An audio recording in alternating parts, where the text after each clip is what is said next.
तो फिल्म की शुरुआत होती है एक बहुत ही शातिर चोर मॉरिस को दिखाते हुए। ये हमेशा बैंक लूटता था और हर बार ही जेल से भाग जाया करता था। इसलिए इस मर्तबा उसे एक ऐसे जेल में डाला जा रहा था जहां से निकलना नामुमकिन था। वहां पर सिक्योरिटी बहुत ज्यादा अलर्ट थी और अगर कोई वहां से निकल भी जाता तो उसका आजाद होना या भागना दो और भी नामुमकिन था, क्योंकि इस जेल को एक आइलैंड पर बनाया गया था जिसके चारों तरफ कई हजार मीटर तक पानी ही पानी था। जेल में आते ही मॉरिस की सर से पांव तक चेकिंग हुई और उसे यूनिफॉर्म दिया गया। यहाँ पर सब कुछ बहुत डिसिप्लिन था। कैदियों को अपनी मर्जी से चलने तक की इजाजत नहीं थी। सब लोग सुबह की घंटी बजने पर उठकर यूनिफॉर्म पहने बाहर निकल आते थे और लाइनों में लगकर अपना ब्रेकफास्ट लेते थे। इस जेल में आते ही वार्डन मॉरिस से कहता है, वेलकम टू अल्काट्राज। अल्काट्राज इस जेल का नाम था। खाने के टेबल पर लिटमस नाम का एक आदमी मॉरिस से उसका खाना मांगता है। मॉरिस उसे अपना खाना दे भी देता है, लेकिन वो नोटिस करता है कि आदमी टेबल के नीचे कुछ कर रहा था। मॉरिस को देखने पर पता चलता है कि उसने चुपके से यहाँ एक चूहा पाला हुआ था जिसे वो खाना देता था। थोड़ी देर बाद मॉरिस को यहाँ पर बुलाता है उसका वार्डन, जो उसे बताता है, मैंने तुम्हारी कई कहानियां सुनी हैं। तुम हर जेल को तोड़कर भाग गए हो, लेकिन इस जेल को तोड़कर भाग नहीं सकते, क्योंकि यहाँ की जितनी टाइट सिक्योरिटी है उसे चकमा देकर अगर तुम यहाँ से निकल भी गए तो चारों तरफ पानी के अलावा तुम्हें और कुछ मिलेगा भी नहीं। इन्हीं बातों के दौरान मॉरिस चुपके से वार्डन का नेल कटर चुरा लेता है। वार्डन के सामने वो ऐसा ही बिहेव करता है कि जैसे वो बहुत मासूम है और यहाँ से भागने का तो वो सोच भी नहीं सकता। इसीलिए वार्डन उसे लेकर बेफिक्र हो जाता है और मॉरिस अपने सेल में वापस आ जाता है और आते ही सबसे पहले अपनी बाइबल के अंदर उस नेल कटर को छुपाता है, जिसे वो ये प्लान करते हुए यहाँ लेकर आया था कि वो इस जेल को खोद सकेगा। अगली सुबह ये सारे कैदी जब नहा रहे होते हैं तो वुल्फ नाम का कैदी दोबारा मॉरिस को तंग करता है, जो पहले भी कई मर्तबा उसे तंग कर चुका था। मॉरिस ने पहले तो शराफत ही दिखाई थी, लेकिन अब वो उसे अपना असल दिखाता है और उसकी खूब पिटाई करता है, जिसकी वजह से बेचारा वुल्फ तो सहम कर रह जाता है। उल्टा सारे मॉरिस से और भी ज्यादा डरने लगते हैं, क्योंकि अब तक वुल्फ से सारे डरते आए थे और क्योंकि वुल्फ को ही उसने मार दिया था तो इसका साफ मतलब था कि वुल्फ से तो कहीं ज्यादा ताकतवर है वो। मॉरिस को जेल की लाइब्रेरी के अंदर काम दिया जाता है, जहाँ पर वो मिलता है इंग्लिश नाम के एक आदमी से जो 40 साल का था और पिछले 20 साल से इसी जेल के अंदर था, यानी उसने अपनी आधी जिंदगी इसी जेल में गुजार दी थी। काम खत्म होने के बाद मॉरिस एक और कैदी से मिलता है जिसे पेंटिंग करना बहुत पसंद था। वो अपने ही पेंटिंग बना रहा था और उसने अपनी शर्ट के ऊपर एक फूल बनाया था। मॉरिस पूछता है, तुम्हारी शर्ट पर तो कोई फूल नहीं।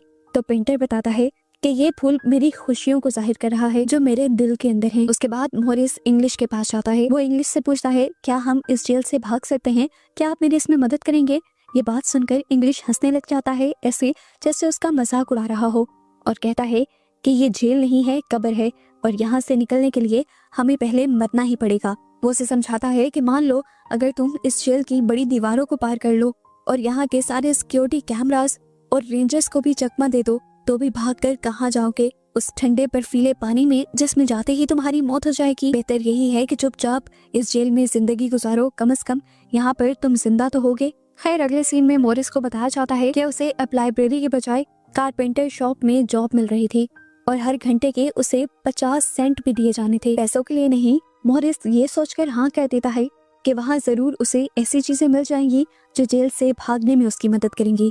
मॉरिस ने यहाँ पर हर एतबार वाले आदमी का पता चला लिया था और उसे लिटमस भी एतबार वाला लगा था।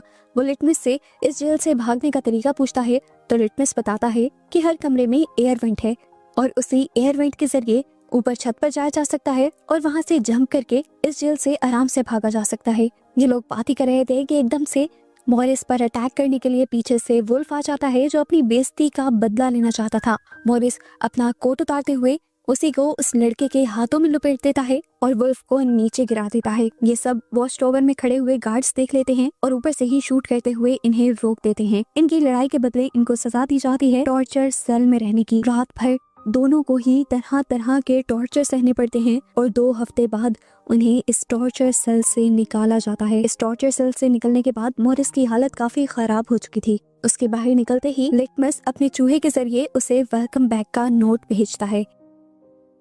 इसी दिन मॉरिस के साथ वाले सेल के अंदर चार्ली नाम का एक नया कैदी आता है, जो भी जल्द ही मॉरिस का दोस्त बन जाता है।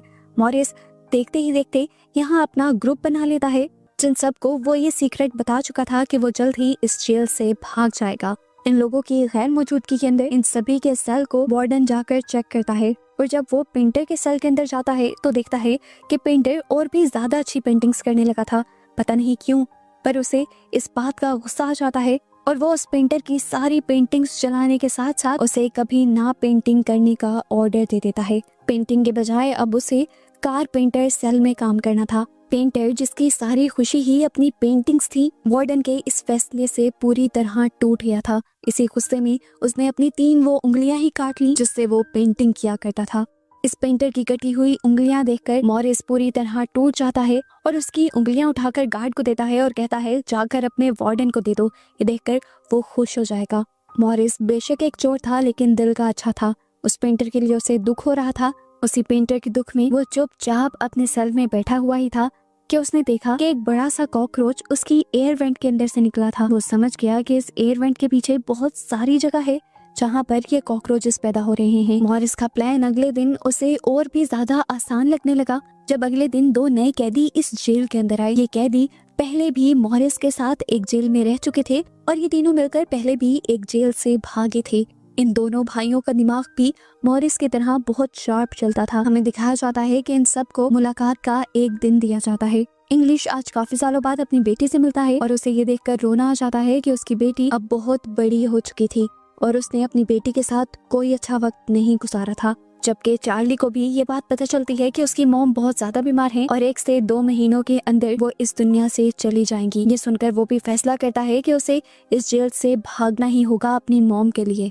इसीलिए वो रात में आकर मॉरिस से कहता है कि अगर तुम भागने का प्लान बनाओ तो मुझे भी उसमें शामिल कर लेना। ये लोग अब ग्रुप बनाते हुए भागने की प्लानिंग करना शुरू कर देते हैं और मॉरिस सबको बताता है कि सबके कमरों में एक एयर वेंट है जो ऊपर की तरफ खुलता है, लेकिन वो एयर वेंट छोटा है, उसमें से हम गुजर नहीं सकते।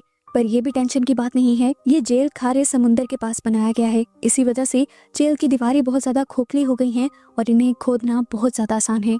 हमें वेंट के इर्द गिर्द की दीवार को खोदना होगा ताकि वहां से निकलकर हम ऊपर चढ़ सकें। लेकिन अफसोस कि मेरे पास एक छोटा सा नेल कटर है जिससे मैं ज्यादा कुछ नहीं खोद पा रहा और अपना मिशन पूरा करने के लिए मुझे कोई बड़ी चीज चाहिए। ये लोग अभी बात ही कर रहे होते हैं खाना खाते हुए कि मॉरिस को चम्मच का ख्याल आता है। लेकिन अब मसला ये था कि ये लोग चम्मच लेके कैसे जाते। मॉरिस अपने एक साथी को लेकर बहाने से गार्ड के पास जाता है और उसे कहता है कि मेरा चम्मच गंदा है, मुझे साफ चम्मच चाहिए। गार्ड उसे नया चम्मच लेने की इजाजत दे देता है और इतनी ही देर में दूसरा आदमी गार्ड को अपनी बातों में लगा लेता है। मॉरिस एक के बजाय 2 चम्मच उठा लेता है और एक को अपनी पॉकेट में डाल लेता है। अब मसला एक और भी था। रात में जब मॉरिस वेंट के अंदर जाता है ये देखने के लिए कि यहाँ से भागना कैसे है, तब उसके सेल को खाली देखकर गार्ड्स शक में आ जाते और इसका हल दूसरा भाई देता है कि हम यहाँ की बार्बर शॉप से कुछ बाल चुरा लाएंगे और कागज के डमी बनाते हुए उनके सरों पर बाल लगा देंगे, जिससे बाहर से चेक करते हुए वार्डन्स को यही लगे कि हम लोग अंदर लेटे हुए हैं। मॉरिस कहता है ये सब तो ठीक है, वेंट को पार करके फर्ज करो हम निकल भी गए तो मसला तो पानी का है, पानी को कैसे पार करेंगे। मॉरिस जॉन से कहता है कि तुम लॉन्ड्री डिपार्टमेंट में काम करते हो, वहाँ पर तुम्हें बहुत सारे रेनकोट्स मिलेंगे, तुम उन रेनकोट्स को चुरा लेना। वो पैराशूट के होते हैं, उनके अंदर हवा भरते हुए हम उन्हें बोट की तरह इस्तेमाल करेंगे। चार्ली मॉरिस से कहता है मुझे भी तो कोई काम दो ना। मॉरिस कहता है कि जब मैं वेंटिलेशन के अंदर जाऊंगा तो तुमने ख्याल रखना है, जैसे ही कोई वार्डन आने लगे तो तुमने मुझे सिग्नल देना है। अब मॉरिस खुदाई शुरू कर देता है, लेकिन मॉरिस को इस खुदाई के दौरान वेल्डिंग करने के लिए भी कुछ चाहिए था। मॉरिस लिटमस के पास जाता है और कहता है आपके पास जितनी भी माचिसें हैं आप प्लीज वो मुझे दे दें, इसके बदले मैं रोज अपने हिस्से का खाना आपके चूहे को दिया करूंगा। लिटमस, जिसे चूहा बहुत ज्यादा प्यारा था, चूहे के लिए वो मॉरिस की बात मान जाता है। इस माचिस को जलाकर वो चम्मच और नेल कटर की मदद से एक नोकीला औजार भी बना लेता है, जिससे अब उसका खुदाई का काम और भी ज्यादा आसान और तेज हो गया था। इस दौरान चार्ली उसका पहरा दे रहा था, लेकिन अचानक से उसकी आंख लग जाती है और तभी वार्डन चेकिंग के लिए आ जाता है। इंग्लिश भी क्योंकि मॉरिस का सारा प्लान जानता था, इसीलिए वो जल्दी से खड़ा होकर वार्डन को रोक लेता है और उससे बात करने लग जाता है और उनकी बातें सुनकर चार्ली की आंख खुल जाती है और चार्ली फौरन मॉरिस को सिग्नल दे देता है। उसके इशारा करते ही मॉरिस भी अपना काम छोड़कर खुदाई वाली जगह के आगे अपना सामान रखकर बेड पर लेट जाता है, जिससे वार्डन को कुछ भी गड़बड़ नहीं लगता, लेकिन उसे यहाँ से कुछ जलने की स्मेल आ जाती है। मॉरिस बड़ी कॉन्फिडेंटली झूठ बोलते हुए उसकी बात को मोड़ देता है कि आपके होते हुए यहाँ पर कौन स्मोक कर सकता है। दिखाया जाता है कि मॉरिस ने इतनी खुदाई कर ली थी कि वो आसानी से यहाँ से बाहर निकल पाता, लेकिन एक और नया मसला आ गया। यहाँ पर जो जाली लगी थी उसे स्क्रूज के जरिए लगाया गया था और इन स्क्रूज को खोलने के लिए कोई स्क्रू ड्राइवर या कोई नोकीली चीज चाहिए थी, जिसे वो अगले दिन अपनी काम की जगह से चुरा भी लेता है, पर उसे यहाँ से लेकर जाना मुश्किल था। जब वो यहाँ से निकलने लगा तो मेटल डिटेक्टर पर उसका वो औजार शो हो गया। गार्ड्स ने उसे रोक लिया और उसके हाथ से वो औजार ले लिया। सबको डर लगा कि मॉरिस अब पकड़ा जाएगा, लेकिन मॉरिस कहीं ज्यादा चालाक था। जो औजार उसने पकड़ा हुआ था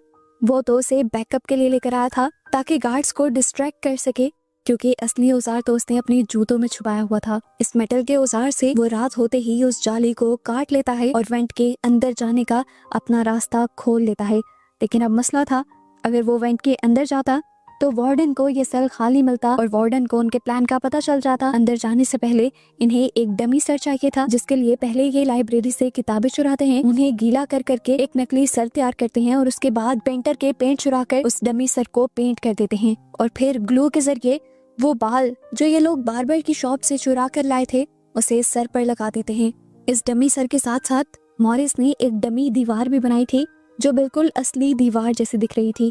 ये कार्डबोर्ड की दीवार उसने इसलिए बनाई थी ताकि किसी को भी ये जगह देखकर शक न हो कि इसके पीछे खुदाई की गई है।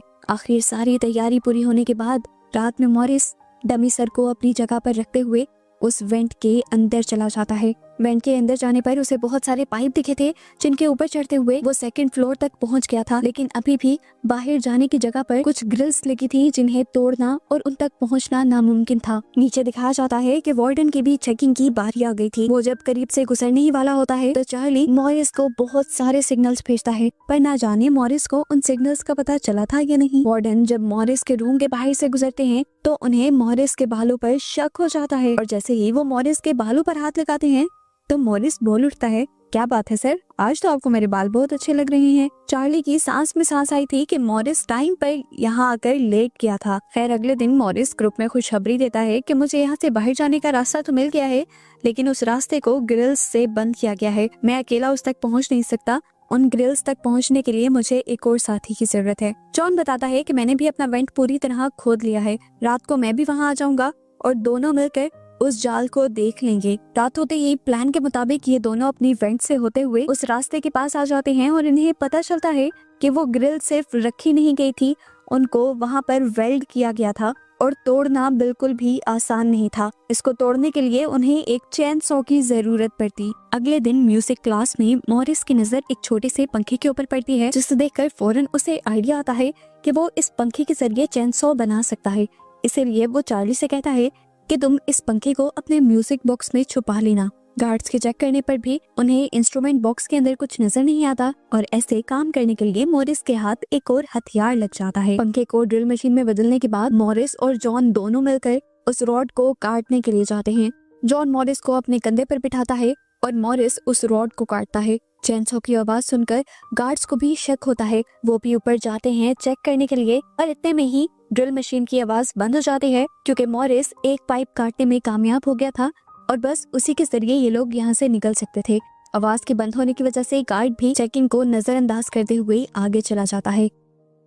अगले दिन वो खुश होकर सब लोगों को खाने के टेबल पर बताते हैं कि उन्होंने सारे रास्ते साफ कर लिए थे। अब उनको इस जेल में कोई भी रोककर नहीं रख सकता था। जॉन के भाई से वो पूछता है, तुम पैराशूट के रेनकोट्स लाए हो? वो कहता है, हाँ सब तैयार है।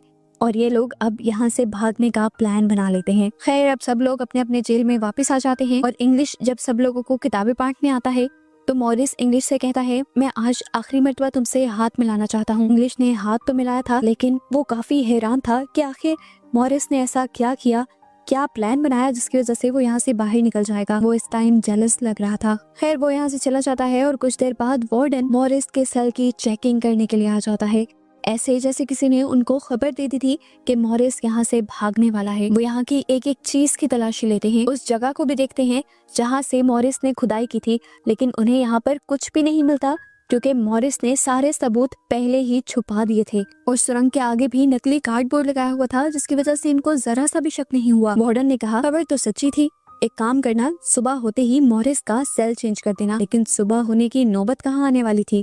आज रात सभी ने रात के ठीक 2 बजे बैंक से निकलकर दूसरे फ्लोर पर मिलने का प्लान बनाया था। प्लान बनाते वक्त तो चार्ली के अंदर काफी हिम्मत थी, वो तैयार भी था, लेकिन जैसे ही वक्त करीब आता गया वो बहुत ज्यादा पैनिक हो गया। मॉरिस और बाकी तीनों लोग तो बैंक के अंदर पहुंच भी गए और काफी देर तक चार्ली का इंतजार करते रहे, पर चार्ली जब नहीं आया तो मजबूरन तीनों को अकेले ही वहां से जाना पड़ा। दिखाया गया कि वो तीनों अपने बनाए प्लान के मुताबिक भाग रहे थे और यहाँ बैठा चार्ली रो रहा था। उसकी आजादी अब उसके हाथ से दूर जा रही थी।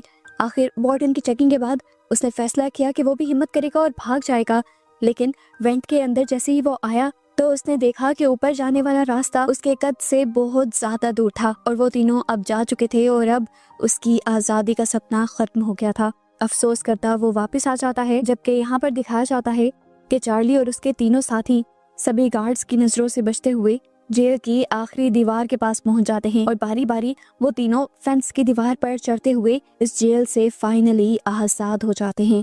अब बस इन्हें इस आइलैंड से बाहर निकलना था, जिसके लिए ये रेनकोट्स को बांधकर उसके अंदर मुंह से हवा भरने लगे ताकि उसे एक बोट बनाई जा सके। हालांकि मुंह से हवा भरने में बहुत टाइम लग रहा था, लेकिन इनके पास कोई दूसरा रास्ता भी नहीं था। बहुत ज्यादा हिम्मत करने के बाद आखिर इनकी बोट तैयार हो ही गई और ये लोग यहाँ से निकलकर भाग गए। सुबह होती है और गार्ड्स सारे सेल्स की चेकिंग के लिए आते हैं। पहले पहले सब कुछ नॉर्मल लग रहा था, लेकिन जैसे ही वो चार्ली के सेल के पास पहुंचे तो चार्ली ऐसे खड़ा था कि जैसे किसी ने उसकी किडनीज निकाल ली हो। वो दुखी था कि अगर कल थोड़ी सी हिम्मत कर लेता तो यहाँ से चला जाता। उसकी हालत को देखते हुए वार्डन को भी उसके ऊपर शक होता है, लेकिन वो उसे इग्नोर करते हुए आगे मॉरिस के सेल की तरफ बढ़ता है और उससे पूछता है क्या मॉरिस अभी तक सो रहा है। चार्ली अभी भी कोई जवाब नहीं देता और गार्ड को गड़बड़ी महसूस होती है। जैसे ही वो दरवाजा खोलकर अंदर जाती हैं तो वहाँ पर बस उन्हें मॉरिस की डमी मिलती है और इन्हें ये बात मालूम हो जाती है कि मॉरिस जेल से भाग चुका है, उनकी आंखों में धूल झोंककर। पूरे जेल के अंदर अलार्म बजते हैं, पूरे जेल में उन्हें ढूंढा जाता है, लेकिन जब ये लोग पूरे जेल में नहीं मिलते तो समुंदर के अंदर भी उन तीनों को तलाश किया जाता है, लेकिन वो तीनों वहाँ पर भी नहीं मिलते। यहाँ का वार्डन, जिसकी नाक बहुत ऊंची थी कि कभी कोई उसकी नजरों से बचकर नहीं गया था, आज उसकी सारी इज्जत मिट्टी में मिल गई थी। अथॉरिटीज उसे बुरा भला कह रही थी कि कैसे 3 कैदी उसकी नजरों से बचकर भाग गए। उसके पास कोई जवाब नहीं था। वो अब अपने आदमियों से कहता है कि सभी न्यूज़पेपर्स में ये बात फैला दो कि जिन तीनों कैदियों ने भागने की कोशिश की थी उन्हें हम लोगों ने पकड़ लिया है। वो समुद्र के ठंडे पानी में मारे गए हैं। जो कुछ भी हो ये बात बाहर नहीं जानी चाहिए कि इस जेल से कोई भाग भी सकता है, नहीं तो हमारी जेल की रेपुटेशन गिर जाएगी। वो अपने लोगों से कहता है वैसे भी मानने वाली बात ही नहीं है कि वो इतने बड़े और ठंडे समुद्र को पार करके यहाँ से निकल जाए। जरूर वो समुद्र के अंदर ही मर गए होंगे और हमें उनकी लाशें नहीं मिल रही। ये सब उसने पता नहीं अपने दिल को या अपने लोगों को बहलाने के लिए कहा था। अंदर ही अंदर वो भी जानता था कि मॉरिस सच में बच निकला होगा। खैर उसकी ये सारी सियासतें भी काम नहीं आती। अथॉरिटीज को उसकी बातों पर यकीन नहीं होता और आखिर में अल्काट्राज को बंद कर दिया जाता है, ये कहते हुए कि इतना खर्चा कर कर इतनी दूर जेल बनाने की जरूरत ही क्या है, जब अल्काट्राज भी एक आम जेल की तरह ही जेल है जहाँ से कैदी भाग सकते हैं। इस तरह अल्काट्राज जेल हमेशा के लिए बंद हो जाती है और उस जेल के बंद होते ही ये सच्ची कहानी पर बनी हुई फिल्म भी यहाँ खत्म हो जाती है।